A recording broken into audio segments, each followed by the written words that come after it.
சரவண ஜோதியே நமோ நம. வாழ்க வையகம், வாழ்க வளமுடன். அனைத்து தமிழ் நெஞ்சங்களுக்கும் கனிவான வணக்கங்கள். அனைவருக்கும் இனிய புத்தாண்டு வாழ்த்துக்கள். 2026ஆம் ஆண்டு பிறக்க இன்னும் ஒரு சில நாட்களே உள்ளன. ஒரு வருடம் என்பது சாதாரண விஷயம் கிடையாது. 12 மாதங்களில் ஒருவரின் வாழ்க்கை மேலேயும் போகும், சரிந்து கீழேயும் போகும். 12 மாதங்களில் ஒருவரின் வாழ்க்கை தலைகீழாக கூட மாறும். அந்த வகையில் உங்கள் வாழ்க்கையில் என்ன மாதிரியான மாற்றங்கள் எல்லாம் நடக்கும், உங்களுக்கு எதில் ஏற்றம் ஏற்படும், எதில் சறுக்கல் ஏற்படும் என்று சற்று விரிவாக காண்போம். இந்த ஆண்டின் தொடக்கத்தில் கிரகநிலைகள் என எடுத்துக்கொண்டால், குடும்பஸ்தானத்தில் சந்திர பகவானும், சகோதரஸ்தானத்தில் குரு பகவானும், புத்திரஸ்தானத்தில் கேது பகவானும், பாக்கியஸ்தானத்தில் சூரியன், செவ்வாய், புதன், சுக்கிர பகவானும் உள்ளனர். லாபஸ்தானத்தில் ராகு பகவானும் சனி பகவானும் உள்ளனர். குரு பகவான் 5ஆம் பார்வையாக துலாம் ராசியையும், 7ஆம் பார்வையாக தனுசு ராசியையும், 9ஆம் பார்வையாக கும்ப ராசியையும் பார்வையிடுகிறார். சனி பகவான் 3ஆம் பார்வையாக மேச ராசியையும், 7ஆம் பார்வையாக சிம்ம ராசியையும், 10ஆம் பார்வையாக விருச்சிக ராசியையும் பார்வையிடுகிறார். இந்த கிரகங்களின் அமைப்பு மற்றும் பார்வையினால் உங்கள் வாழ்வில் ஏற்படும் சுப மற்றும் அசுப பலன் என்ன என்பதனையும், அசுப பலன் ஏற்படுமாயின் ராசிக்காரர்கள் செய்ய வேண்டிய பரிகாரம் என்ன, வழிபட வேண்டிய தெய்வம் யார் என்பதனை பற்றியும் முழுமையாக காண்போம். பிறக்கப் போகும் இந்த புது வருடம் உங்கள் வாழ்வில் வளமும் நலமும் செல்வ செழிப்பும் பெற்று வாழ்வில் உயரிய நிலையை அடைய எல்லாம் வல்ல எம்பெருமானை வேண்டி விரும்பி கேட்டுக்கொள்கிறேன். எந்த ஒரு விஷயத்திலும் முன்னின்று செயல்படும் சிம்மராசி நண்பர்களே, இந்த வருடம் மனதிற்கு மகிழ்ச்சியான செய்திகள் கிடைக்கும். செய்யும் முயற்சிக்கு உண்டான அனுகூலங்கள் ஏற்படும். குடும்ப உறுப்பினர்களின் கருத்துக்களுக்கு மதிப்பளித்து செயல்படவும். தன வரவுகள் அதிகரிக்கும். மற்றவர்களின் ஆலோசனைகள் சில நேரங்களில் தெளிவினை ஏற்படுத்தும். கணவன் மனைவி இடையே புரிதல் ஏற்படும். குழந்தைகளின் தேவைகளுக்காக சில செலவுகளை செய்ய வேண்டி இருக்கும். சொத்துக்கள் சம்பந்தமாக அனுகூலமான செய்திகள் கிடைக்கும். வழக்கு விஷயங்கள் சாதகமாக முடியும். பலதரப்பட்ட மக்களின் அறிமுகங்கள் ஏற்படும். உடல் சோர்வுகள் நீங்கி புத்துணர்ச்சியுடன் செயல்படுவீர்கள். எதிலும் விழிப்புணர்வுடன் செயல்படுவது தேவையற்ற விரயங்களை குறைக்கும். பயணங்கள் மூலம் புதிய அனுபவங்கள் ஏற்படும். உத்தியோகஸ்தர்களை பொறுத்தவரை இந்த ஆண்டு உத்தியோகத்தில் இருந்து வந்த நெருக்கடியான சூழல்கள் மறையும். எதிர்பாராத திடீர் பயணங்கள் மூலம் புதிய அனுபவங்கள் கிடைக்கும். திட்டமிட்ட பணிகளை முடிப்பதில் இழுபறியான சூழல் ஏற்படும். சக ஊழியர்கள் மத்தியில் மதிப்புகள் உயரும். எதிர்பார்த்த சில கடன் உதவிகள் கிடைக்கும். வியாபாரிகளை பொறுத்தவரை இந்த ஆண்டு வியாபாரத்தில் இருந்து வந்த தடுமாற்றங்கள் மறையும். மனதளவில் புதிய தன்னம்பிக்கை பிறக்கும். பேச்சுகளில் கவனம் வேண்டும். வியாபாரத்தில் புதிய திட்டங்களை உருவாக்குவீர்கள். பொருட்களை வாடிக்கையாளர்களுக்கு அனுப்பும் பொழுது சற்று கவனத்துடன் செயல்பட வேண்டும். பெண்களை பொறுத்தவரை வெளிநபர்களின் கருத்துக்களால் சில நேரங்களில் மன சஞ்சலங்கள் உருவாகும். குழந்தைகளிடத்தில் விட்டு கொடுத்து செயல்படவும். பூர்வீக சொத்துக்களால் சில விரயங்கள் உண்டாகும். விலை உயர்ந்த பொருட்களின் சேர்க்கை குறித்த எண்ணங்கள் அதிகரிக்கும். அரசியல்வாதிகளை பொறுத்தவரை இந்த ஆண்டு தேவையற்ற அலைச்சல்கள் அதிகரிக்கும். உடன் இருப்பவர்களின் எண்ணங்களை புரிந்து செயல்படுவது நல்லது. மற்றவர்களின் தேவைகளை அறிந்து செயல்படுவீர்கள். விலகிச் சென்றவர்களை சந்திப்பதற்கான சூழல்கள் உருவாகும்.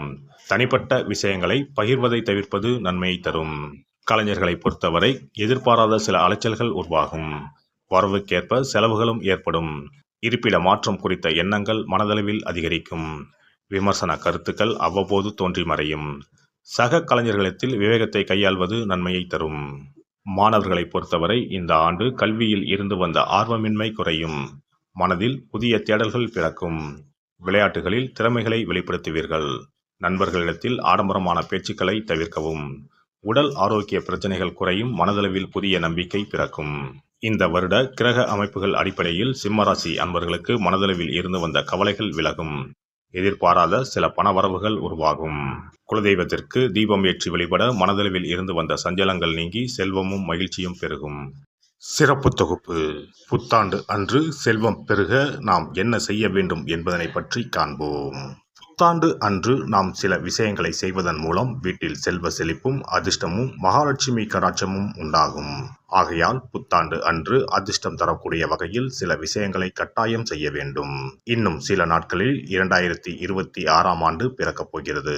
அதாவது ஜனவரி 1/1/2026 அன்று கோவிலுக்கு செல்வது, தானம் செய்வது, புது ஆடை அணிவது மற்றும் வீட்டிற்கு தேவையான பொருட்களை வாங்குவது என பலவற்றை செய்வதன் மூலம் நற்பலன்களை பெற முடியும். பொதுவாக பெரும்பாலான வீடுகளில் எதிர்மறையான எண்ணங்கள் எப்போதும் இருந்து கொண்டே இருக்கும். இதனால் வீட்டில் அதிர்ஷ்டம் என்பதே இருக்காது. முக்கியமாக குடும்பத்தில் மகிழ்ச்சி என்பதே இருக்காது. இவை அனைத்திற்கும் தீர்வு கடவுள் வழிபாடு ஒன்றே ஆகும். கடவுளுக்கு உரிய பொருட்களை வாங்கி வழிபடுவதன் மூலம் வீட்டில் நேர்மறை ஆற்றல் பெருகி குடும்பத்தில் மகிழ்ச்சியும் செல்வ செழிப்பும் உண்டாகும். புத்தாண்டு அன்று வாங்க வேண்டிய 3 முக்கியமான பொருள்: துளசி இலை, ஏலக்காய், கல்லுப்பு. துளசி இலை, ஏலக்காய், கல்லுப்பு ஆகிய 3ம் மகாலட்சுமியின் அம்சம். ஆகையால் வருடத்தின் முதல் நாள் அன்று மேற்கூறிய 3 பொருட்களை வாங்குவதன் மூலம் வீட்டில் செல்வ செழிப்பு உண்டாகும். துளசி இலையை வாங்கி வந்து பூஜை அறையில் பெருமாளுக்கும் ஆண்டாளுக்கும் வைத்து வழிபட வேண்டும். அடுத்து ஏலக்காய் வாங்கி வந்து பூஜை அறையில் விளக்கின் அருகில் வைத்து வழிபட வேண்டும். செல்வ செழிப்பு உண்டாக்குவதில் கல்லுப்பு முக்கியமான பொருளாகும். ஆகையால் கல்லுப்பை வாங்கி கட்டாயமாக பூஜை அறையில் வைத்து வழிபட வேண்டும். வாங்க வேண்டிய பிற பொருட்கள் என எடுத்துக்கொண்டால் மல்லிகைப்பூ, மஞ்சள், குங்குமம், சர்க்கரை, இனிப்பு, பசும்பால், குத்துவிளக்கு ஆகியவற்றையும் வாங்கலாம். புத்தாண்டு அன்று அதிகாலை எழுந்து குளித்து பிரம்ம முகூர்த்தத்தில் பூஜை அறையில் விளக்கேற்றி வழிபட வேண்டும். அடுத்து கோவிலுக்கு சென்று அபிஷேக பொருள் வாங்கி கொடுத்து தரிசனம் செய்ய வேண்டும். முக்கியமாக புத்தாண்டு அன்று ஏழை எளியவர்களுக்கு தானம் செய்ய வேண்டும். மேலும் அறுசுவை உணவுகளை சமைத்து கடவுளுக்கு படையலிட்டு வழிபடுவது நல்லது. புத்தாண்டு அன்று பிறருக்கு கடன் தரக்கூடாது. நல்ல நாட்கள் மற்றும் விசேஷ நாட்களில் பிறருக்கு கடன் கொடுப்பதன் மூலம் வீட்டில் அதிர்ஷ்டம் குறையும். ஆகையால் சுப நாட்களில் பிறருக்கு கடன் அளிப்பதை முற்றிலும் தவிர்த்து விடுங்கள். புத்தாண்டில் நமக்கு நன்மைகள் அதிகம் நடைபெற வேண்டும். 2025ஆம் ஆண்டில் சந்தித்த பிரச்சனைகள், துன்பங்கள், போராட்டங்கள், கஷ்டங்கள் ஆகியவற்றில் இருந்து விடுபட வேண்டும் என்பதே அனைவரின் விருப்பம்.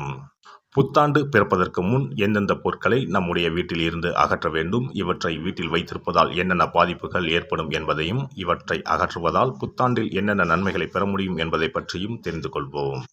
வீட்டில் இருந்து உடைந்த அல்லது சேதமடைந்த பொருட்களை அகற்றுவதால் துர் அதிர்ஷ்டங்கள் ஏற்படுவதில் இருந்து விடுபடலாம். இவைகள் எதிர்மறை ஆற்றல்களை எளிதில் ஈர்க்கக்கூடியவையாகும். உடைந்த பொருட்கள், பழுதான சாதனங்கள், விரிசல் விழுந்த கண்ணாடி, உடைந்த நாற்காலி ஆகியவற்றை வீட்டில் இருந்து அப்புறப்படுத்திவிட்டு புதியவற்றை வாங்கலாம். நல்ல நிலையில் இருக்கும் பொருட்களாக மாற்றுவதால் வளர்ச்சி, நேர்மறை ஆற்றல்கள் ஏற்படும். பழைய துணிகள், புத்தகங்கள், பாத்திரங்கள் ஆகியவற்றை வீட்டில் இருந்து வெளியேற்றி விடலாம்.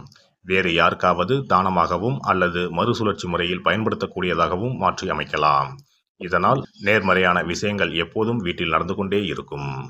தேங்கிய நீர், காய்ந்த பூக்கள் ஆகியவற்றை வீட்டில் இருந்து தூக்கி எறிவதால் எதிர்மறை ஆற்றல்கள் வீட்டில் பரவுவதை தடுக்கலாம். புதிதாக இருக்கும் மலர்கள், புதிய தண்ணீர் ஆகியவற்றால் வீட்டில் எப்போதும் புத்துணர்ச்சி நிறைந்திருக்கும், மகிழ்ச்சி மலரும். காலாவதியான உணவுப் பொருட்கள், மருந்துகள், அழகு சாதன பொருட்களை வீட்டில் வைத்திருப்பதால் வீட்டில் தேக்க நிலை, எதிர்மறையான சூழல் இருந்து கொண்டே இருக்கும். இதனால் வீட்டில் அடிக்கடி நோய்களும் வந்து கொண்டே இருக்கும். ஆரோக்கியமான சூழலை வீட்டில் உருவாக்கவும், புதிய வாய்ப்புகள், நல்ல விஷயங்கள் தேடி வருவதற்கும் காலாவதியான பொருட்களை அகற்றிவிட்டு சுத்தமான காற்று, ஆற்றல் வந்து செல்லும் வகையில் வீட்டை காற்றோட்டம் உள்ளதாக வைத்திருக்க வேண்டும். எல்லாம் வல்ல இறையருளால் நீங்களும் உங்கள் அன்பு குடும்பமும் உடல் நலம், நீளாயுள், நிறை செல்வம், உயர் புகழ், மெய்ஞானம் ஓங்கி வாழ்க வளமுடன். இந்த வீடியோ பதிவு உங்களுக்கு பிடித்திருந்தால் லைக் பண்ணுங்க, கமெண்ட் பண்ணுங்க, ஷேர் பண்ணுங்க. மறக்காம சப்ஸ்கிரைப் பண்ணுங்க. பக்கத்துல இருக்கிற பெல் பட்டனை கிளிக் பண்ணுங்க. நன்றி, வணக்கம். ஓம் நமச்சிவாய. சிவாய நம.